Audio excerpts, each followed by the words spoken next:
Muito boa tarde, caras e caros amigos, representantes do movimento sindical português e dos países da América Latina e do Caribe e outros países que estão presentes, outros representantes sindicais que estão presentes neste encontro. É para mim um prazer e uma honra poder juntar uma voz neste debate e começo por felicitar naturalmente a UGT por mais uma vez levar a cabo a responsabilidade, ou assumir a responsabilidade de organizar este debate. É um debate de enorme atualidade.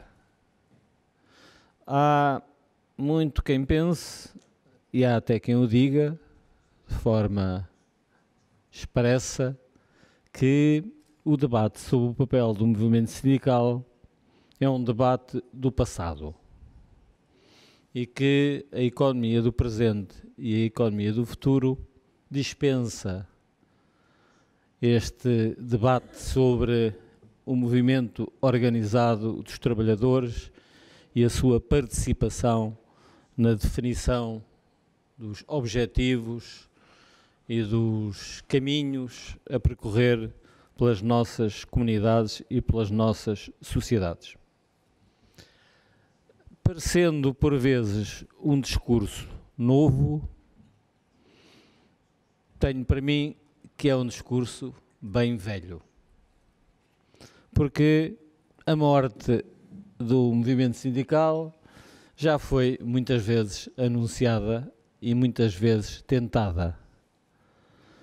O que aconteceu sempre na história é que, na sequência dessas tentativas, ou de extinção, ou de domesticação, ou de controle do papel do movimento sindical, seguidamente a esses momentos históricos, que se viveram um pouco por todo o mundo, sempre o movimento sindical foi capaz de renascer, por vezes, das cinzas e afirmar-se como uma força decisiva do progresso e da construção das sociedades civilizadas. Estamos num ano em que é particularmente interessante relembrar este debate. Estamos no ano de 2019 e este ano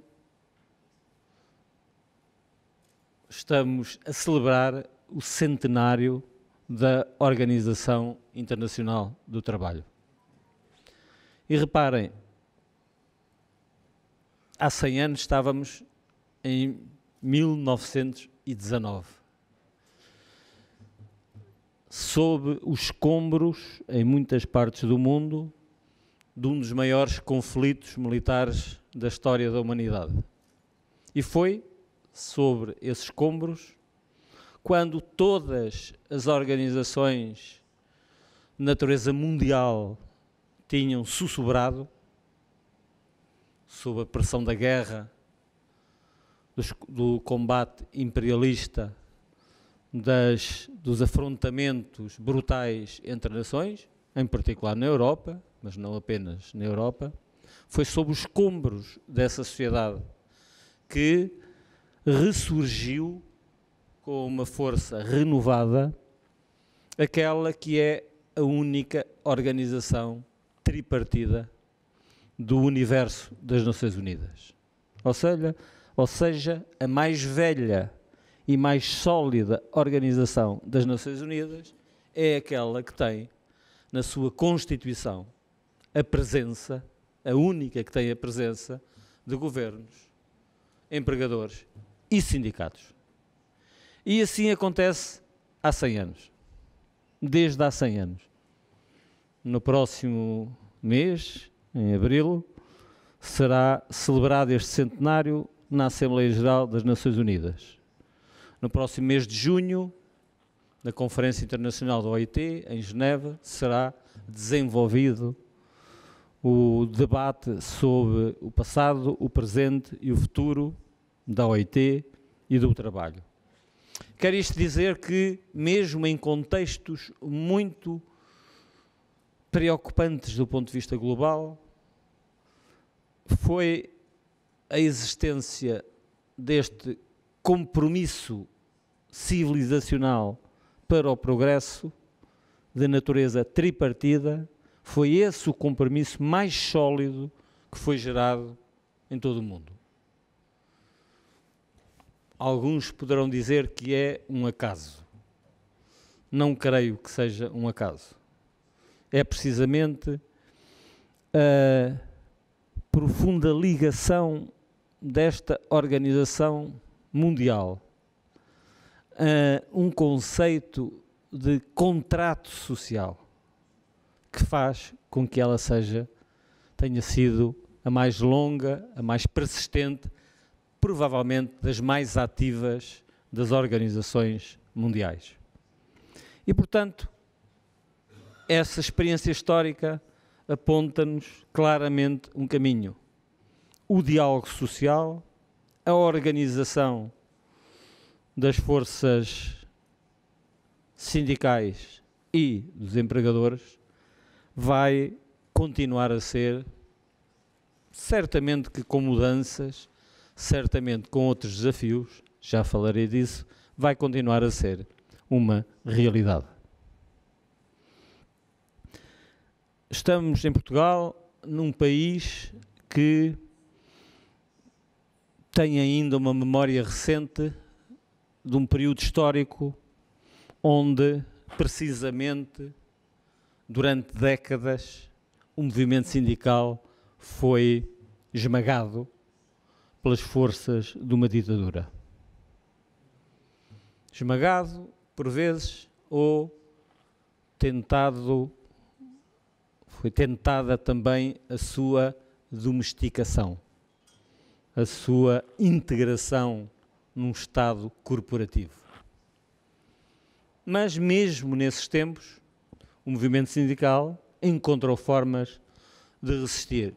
Eu já o disse numa anterior conferência da UGT, que é possível existir resistência e luta sindical em sociedades não democráticas ou com déficits de democracia. Mas não creio que seja possível existir sociedades democráticas sem movimento sindical. É nas sociedades democráticas que o movimento sindical assume a plenitude do seu significado histórico e ocupa de pleno direito o papel que tem na definição das nossas opções coletivas como membros de comunidades livres e independentes. Há pouco dizia o nosso companheiro de jornada que vivemos em sociedades diferentes. Tive a oportunidade, há menos de um mês, de participar em Madrid na Conferência dos Ministros do Trabalho Ibero-Americanos, com muitos dos ministros do trabalho de alguns países que estão aqui presentes neste encontro sindical. Pude aperceber-me, naturalmente, dessas diferenças. Pude entender que existem estádios de desenvolvimento que são diferentes, que são desiguais por vezes e que onde o espaço de atuação do movimento sindical não é exatamente o mesmo. Mas relembro mais uma vez a OIT, a Organização Internacional do Trabalho. Há pouco mais de uma década, a OIT colocou na agenda política e social internacional um novo conceito. A OIT veio dizer que os objetivos do desenvolvimento não são separáveis do conceito do trabalho digno ou do trabalho decente, para usar a expressão anglo-saxónica, decent work, que em português traduzimos como trabalho digno. A importância histórica deste conceito, aparecido uns anos antes da crise financeira da passada década, é, a meu ver, extremamente relevante. É dos novos conceitos lançados na arena política internacional, provavelmente o mais inovador. E porquê? Porque é um conceito de natureza global. Faz tanto sentido falar de trabalho digno em Portugal, como na Colômbia, no Peru, no Brasil, na Suécia ou nos Estados Unidos da América. A exigência de defender o trabalho digno encontra-se presente em qualquer uma destas comunidades, mesmo apesar das suas diferenças, porque os riscos para a não dignificação do trabalho estão presentes em todas essas sociedades. E o que é que quer dizer trabalho digno? Quer dizer trabalho com direitos, trabalho com salários justos e trabalho com liberdade de organização e de associação dos trabalhadores. São estas três das várias definições ou das várias características que definem o conceito de decent work, de trabalho decente. E esse conceito veio aproximar o que parecia dividido. De um lado, os países que se afirmavam desenvolvidos, do outro lado, os países que se afirmavam em trajetória de desenvolvimento. Veio mostrar que existe um espaço para uma agenda conjunta, combinada, respeitando sempre as diferenças. Depois da crise financeira da primeira década deste século, este conceito ganhou ainda mais importância. Reparem, com as transformações provocadas pela crise e hoje com as transformações provocadas pela globalização e pelo desenvolvimento tecnológico, começa-se a tentar construir um outro paradigma de visão do mundo e do mundo do trabalho. E qual é esse paradigma? É o paradigma que tem a ver com a emergência de novas formas de trabalho. E não é muito difícil encontrar quem afirme que o futuro do trabalho passa por uma diminuição acentuada do trabalho por conta de outrem, do trabalho organizado em empresas, que no futuro todos seremos uma espécie de empreendedores independentes.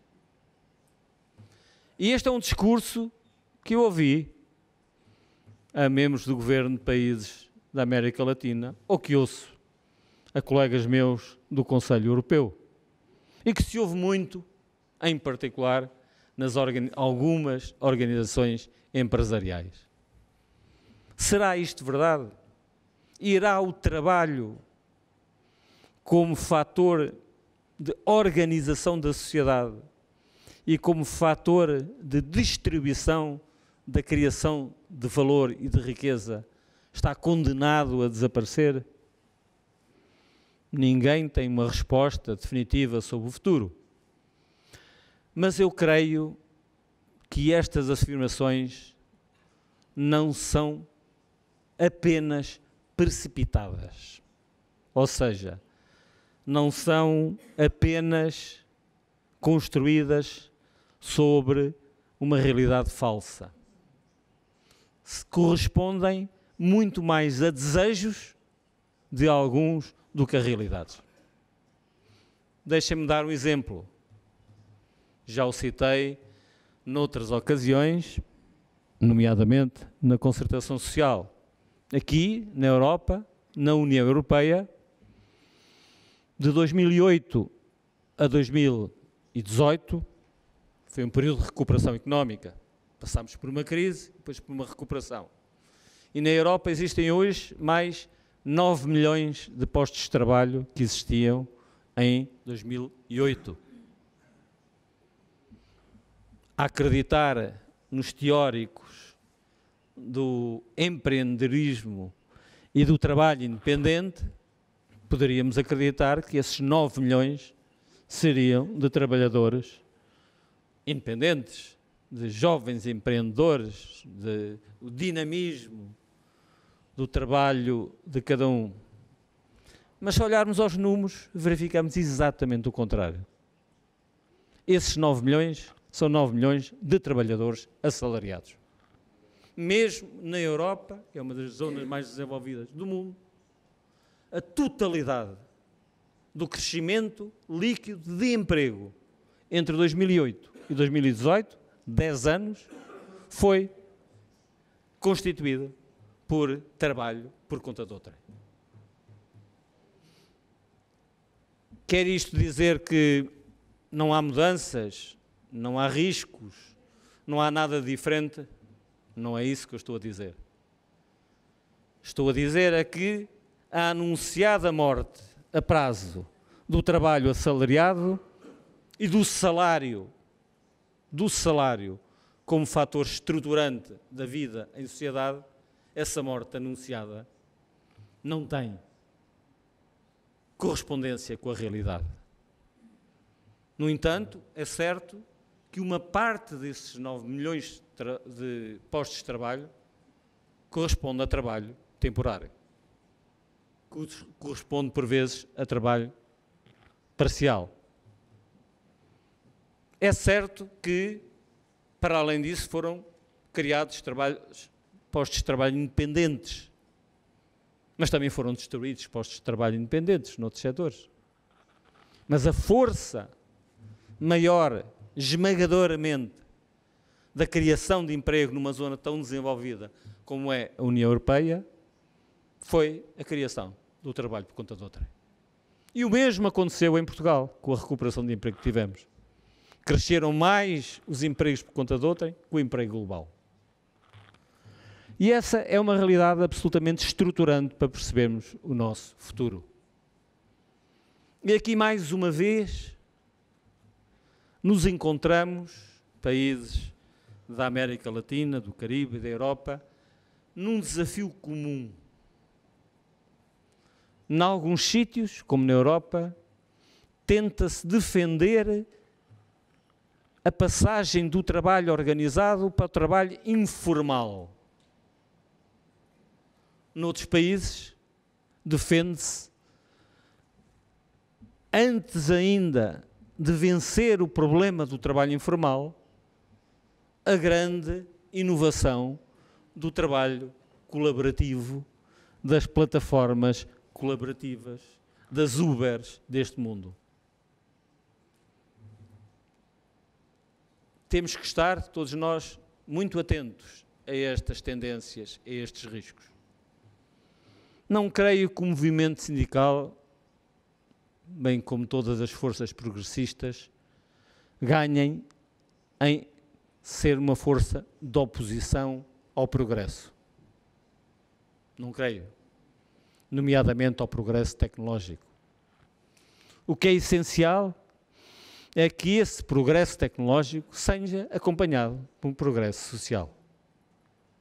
Progresso tecnológico, ou mudança tecnológica sem progresso social não é progresso.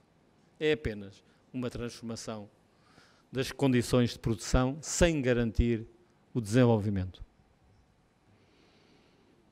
A verdadeira chave de desenvolvimento não é a automação, como não foi a máquina a vapor na Revolução Industrial. O que foi decisivo foram os passos dados, e que estão a ser dados na América Latina, por exemplo, para a erradicação do trabalho infantil. O que foi decisivo para o progresso social e económico, para o crescimento das economias, foi o aumento da escolarização. Foi o aumento da formação profissional. Foi o aumento da qualificação de todos. Foi a construção de mercados de trabalho mais inclusivos e menos segregados. Foi o combate à discriminação de género entre mulheres e homens no mercado de trabalho, que é um combate decisivo em qualquer uma das nossas comunidades. Temos em Portugal uma das mais altas taxas de emprego feminino da Europa, em particular da Europa do Sul. Mas temos também um enorme diferencial de salários entre mulheres e homens, que ainda não foi ultrapassada, mesmo quando o nível escolar e académico das mulheres já é, em muitas situações, superior ao dos homens, em termos médios. Quem é que pode travar estas batalhas?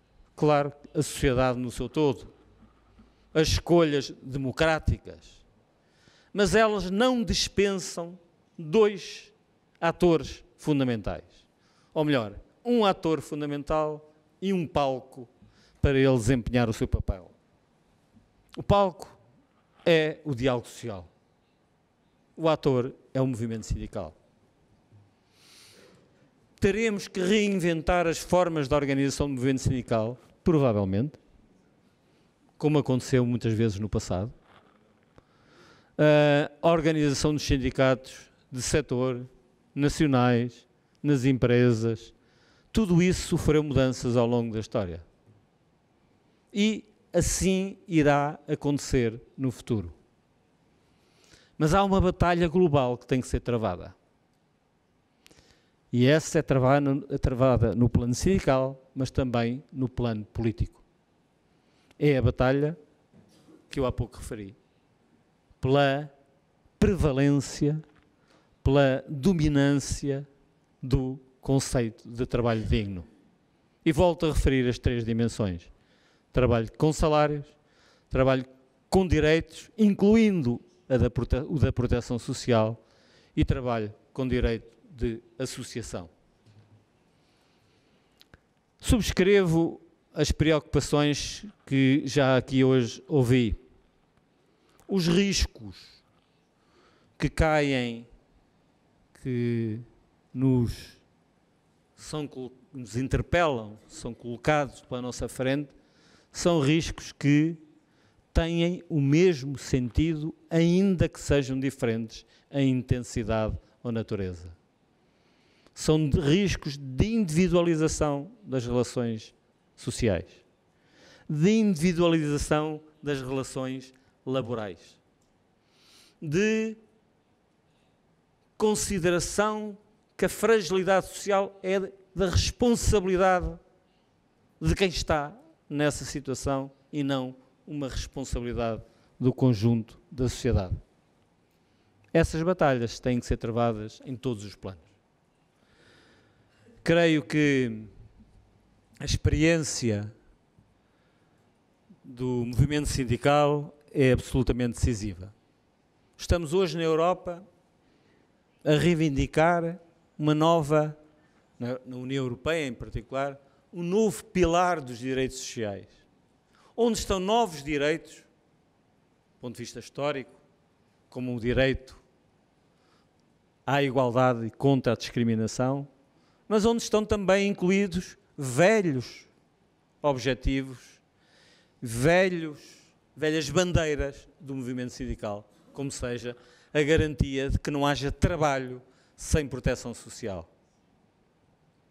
Estamos hoje na Europa do mercado comum, na Europa que esteve muitas vezes à frente das transformações sociais, a colocar de novo no primeiro plano das preocupações políticas e sociais, sim, os novos direitos de igualdade de género, de igualdade de orientação sexual, naturalmente, de igualdade religiosa, novos e velhos direitos e objetivos, mas também a reivindicar que não deixemos para trás conceitos fundamentais acerca do que são as relações laborais e do que é o trabalho e o seu papel na sociedade. Não queria estar a prolongar excessivamente os vossos trabalhos, queria apenas deixar uma última mensagem, se quiserem, acerca de um problema que é hoje muito falado, que é precisamente o problema do futuro do trabalho. Irão as máquinas substituir o trabalho humano? Irão os robôs ser os atores dominantes do futuro? Irá a automação, a inteligência artificial substituir o trabalho humano? Muito se tem escrito e dito sobre isto. Há centenas, milhares de estudos sobre o futuro do trabalho.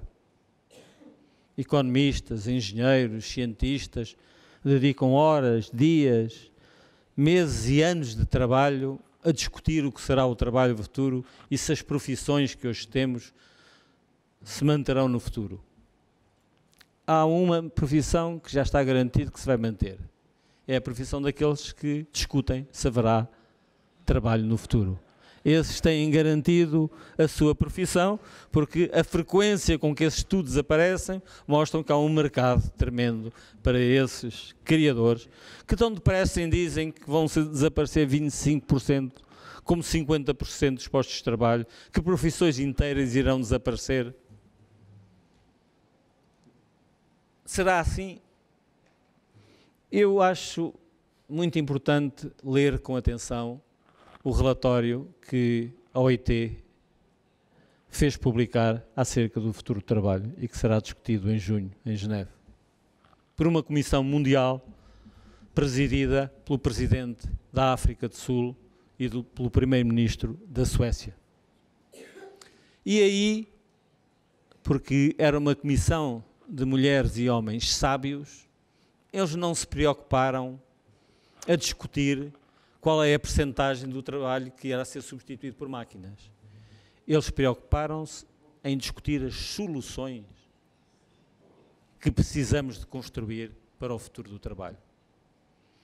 E essas soluções estão identificadas com alguma clareza, ainda que muitas delas não sejam fáceis de concretizar. O papel do diálogo social, o papel da responsabilidade das organizações, o papel da educação e da aprendizagem ao longo da vida e a garantia da proteção social para todos. Este é um aspecto absolutamente decisivo. Se nós permitirmos que a economia do mundo continue a ser dominada pela concorrência entre aqueles que têm uma proteção social desenvolvida e aqueles que têm um esboço de proteção social, se permitirmos que os trabalhadores por conta própria não tenham a obrigação de serem enquadrados num sistema de segurança social, o mundo será um mundo de concorrência desenfreada em que ninguém ganhará. Alguns poderão ter a ilusão, como no passado, que ganharão esta luta, que é uma luta desigual. Mas no futuro e no global, o mundo perderá se não construir redes multilaterais, multipolares, multiculturais de garantia dos direitos humanos e de garantia dos direitos sociais. Eu, por mim, não tenho a certeza se o futuro do trabalho reservará uma maior ou uma menor percentagem ao trabalho humano. Tenho a certeza que no passado sempre o progresso técnico que existiu, com a máquina a vapor, com a eletricidade, com os meios de transporte, com tudo isso, com os novos materiais, com os computadores, sempre criou mais empregos à escala global do que aqueles que destruiu. Não tenho garantia que seja assim no futuro. Mas sei que isso depende das nossas escolhas, não de nenhum determinismo tecnológico, nem de nenhum determinismo social. Depende das escolhas e das vontades das mulheres e homens do nosso planeta, dos nossos continentes. Seguramente, como já hoje, os impactos vão ser diferentes.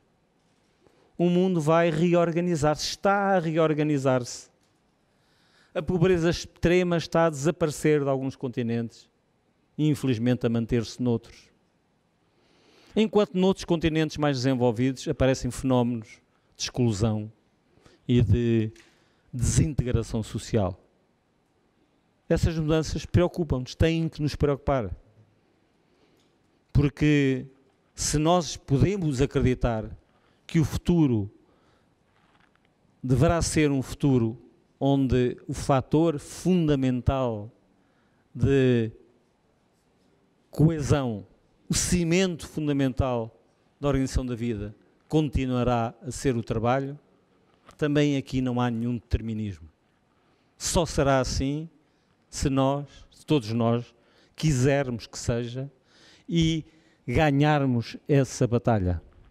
E nessa batalha há muitos protagonistas, mas seguramente eu conto que um dos principais seja um movimento sindical mais forte, mais inovador, mais adaptado aos tempos modernos, mas sempre fiel aos ideais da igualdade, da liberdade, da solidariedade e de um progresso social sustentado e sustentável.